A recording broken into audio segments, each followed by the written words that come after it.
আজি ভিডিঅ'টো বনাইছোঁ আপোনালোকৰ সুবিধাৰ কাৰণে যিসকল ষ্টুডেণ্ট হয় তেওঁলোকে B.A B.Com B.A B.Sc কৰি আছে CBSE তৰফৰ পৰা ডিব্ৰুগড় ইউনিভাৰ্চিটি যিমানবিলাকে মহাবিদ্যালয় আছে বা কলেজ আছে তেওঁলোকৰ বাবে এইটো ভিডিঅ' হয় তেওঁলোকে CBSE ফৰ্ম ফিলআপ এক্সামৰ ফৰ্ম ফিলআপ কেনেকৈ কৰিব আৰু গোটেই প্ৰসেস আপোনালোকক দেখাম BA কৰি আছে B.Com B.A B.Sc first same second same third same fourth sem fifth same six same গোটেইখিনি দেখাম B.A B.Com first semester second semester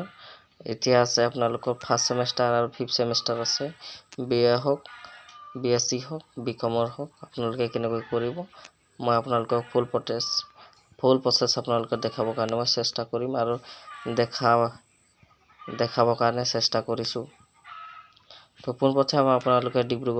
Dibrugarh university আপোনালোকৰ ৱেবছাইটত আহিব আপোনালোকৰ সুবিধাৰ কাৰণে ডেসক্ৰিপচনত দিয়া থাকিব আপোনালোকে নিশ্চয় ডেসক্ৰিপচনত গৈ আপোনালোকে ক্লিক কৰি নিজৰ ফৰ্ম ফিলআপ এক্সামৰ ফৰ্ম ফিলআপ নিশ্চয় কৰিব পাৰিব CBSE সকলে কেনেকৈ কৰিব আপোনালোকে তলত স্ক্ৰল ডাউন কৰি আহিব হোৱাৰ পিছতে আপোনালোকে বহুকেইটা অপচন দেখিবলৈ পাব ইয়াতে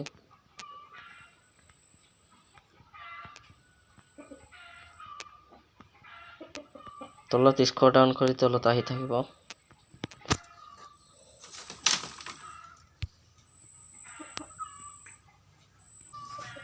তলত স্ক্ৰল ডাউন কৰি তলত আহি থাকিব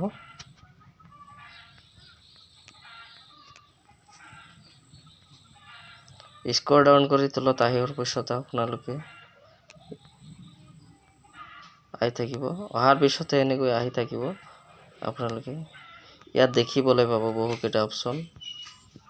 আপোনালোকে কি বুলি দেখিবলৈ পাব এইটো এক্সামিনেশন পোর্টাল আছে তাতে ক্লিক কৰি দিব এক্সামিনেশন পোৰ্টাল আছে এইটো এক্সামিনেশন পোৰ্টাল আপোনালোকে নিশ্চয় ইয়াতে ক্লিক কৰি দিব ইয়াত ক্লিক কৰাৰ পিছতে আপোনালোকক নেক্সট পেজলৈ ৰিডাইৰেক্ট কৰি দিব আপোনালোকে ধৈৰ্য সহকাৰে কৰিব নিজৰ মোবাইলতে আপোনালোকে নিজৰ মোবাইলত বা আপোনালোকে ল্যাপটপত কৰিব পাৰিব এনেকৈ আপোনালোকে দেখিবলৈ পাব হোৱাৰ পিছত ষ্টুডেন্ট ইনফৰমেশন আছে ইনফৰমেশন তিনিটা অপচন দেখিবলৈ পাব ইয়াত ফাৰ্স্ট ৰেজিষ্টাৰ কৰিব লাগিব বা ৰেজিষ্টাৰ কৰি থৈছে তেওঁলোকৰ হয় তাৰ পিছত ৰেজিষ্টাৰ কেনেকৈ কৰিব তো ওপৰতে ক্লিক কৰিব লাগিব ক্লিক হিয়াৰ ফ্ৰম এক্সাম ফৰ্মটো আপোনালোকে সেকেন্ডটো খুলাব আৰু লাষ্টত হৈছে যে click for an grade marksheet download কেনেকৈ কৰিব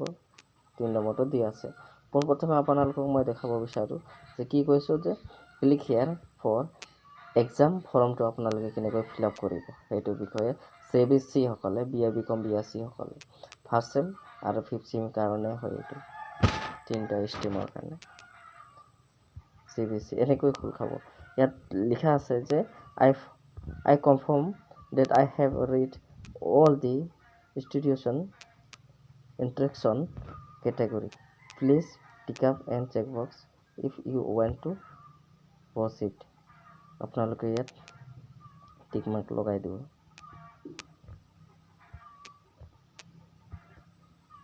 টিক মাৰ্ক লগাৰ পিছত ইয়াত দেখিবলৈ পাব ইয়াত কি এক্সামৰ ফৰ্ম লগইন বুলি আছে তাতে ক্লিক কৰি দিব ইয়াত ক্লিক কৰাৰ পিছতে আপোনালোকে এনেকৈ দেখিবলৈ পাব পোনপ্ৰথমে আপোনাৰ একাডেমিক ইয়াৰটো আপোনালোকে সিলেক্ট কৰিব লাগিব সিলেক্ট কৰাৰ পিছতে এনেকৈ খোল খাব একাডেমিক ইয়াৰ আপোনালোকৰ হৈ গ'লে তাৰ পিছত 2022-23 থাকিব তাৰ পিছত এক্সামটো সিলেক্ট কৰি আপোনালোকে কোনটো সেমিস্টাৰ কৰিব BA 5th সেম নে B.Com 5th সেম নে B.A.Sc 5th সেম নে BA 3rd same B.Com 3rd same B.A.Sc 3rd same তেনেকৈ ইয়াত দেখিবলৈ পাব আপোনালোকৰ কোনটো হয় সেইটো আপোনালোকে সিলেক্ট কৰিব দি আপোনালোকৰ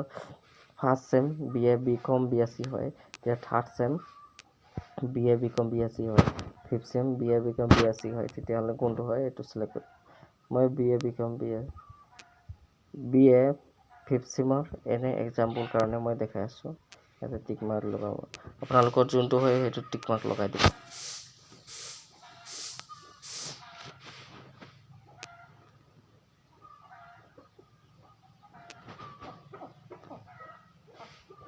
টিক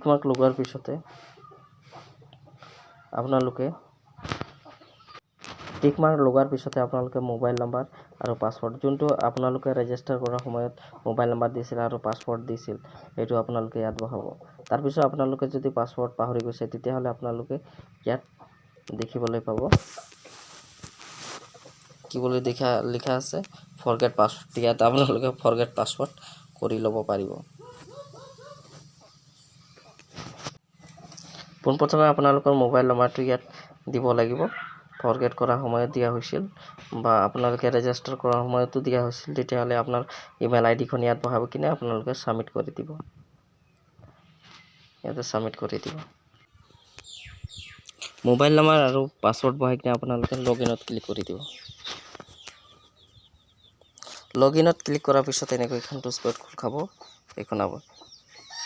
খাব কেনেকৈ আপোনালোকৰ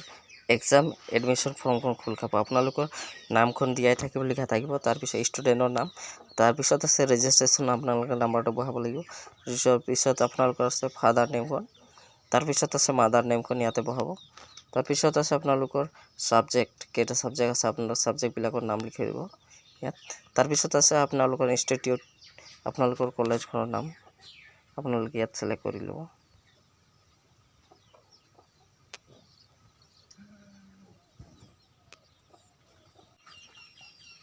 তাৰপিছত আপোনালোকে সিজনটো আপোনালোকে ইয়াত সিলেক্ট কৰিব কলেজৰ নাম ইনষ্টিটিউটখন আপোনালোকে বহাব কলেজৰ নাম তাৰপিছত ইয়াতে সিলেক্ট কৰি দিব সিজন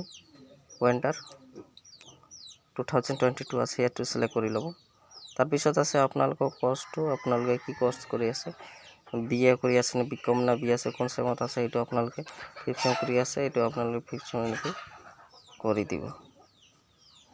অকমান আপোনালোকে ওয়েট কৰিব লাগিব গোটেইখিনি আপোনালোকে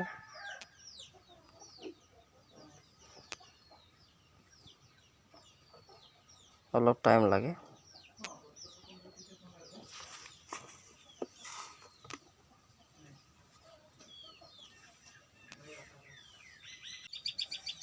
তাৰপিছত আপোনালোকে ব্ৰাঞ্চখন সিলেক্ট কৰিব ইয়াতে ওপৰটো সিলেক্ট কৰিব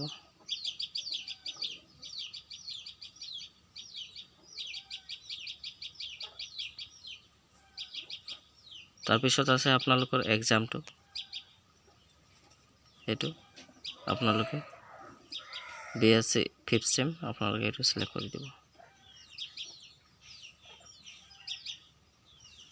সেভ কৰাৰ পিছতে আপোনালোকে দেখিবলৈ পাব ইয়াত সেভ বাটন এটা সেভ তাতে ক্লিক কৰি দিব ক্লিক কৰাৰ পিছত আপোনালোকে সেভ হৈ যাব গোটেইখিনি তথ্য বহাই আপোনালোকে নিশ্চয় কৰি ল'ব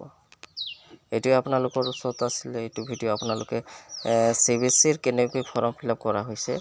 B.A. B.Com B.A.Sc কাৰণে ফাৰ্ষ্ট চেম আৰু থাৰ্ড চেম আৰু ফিফথ চেম কাৰণে নিশ্চয় আপোনালোকে কৰি ল'ব এইটো আছিল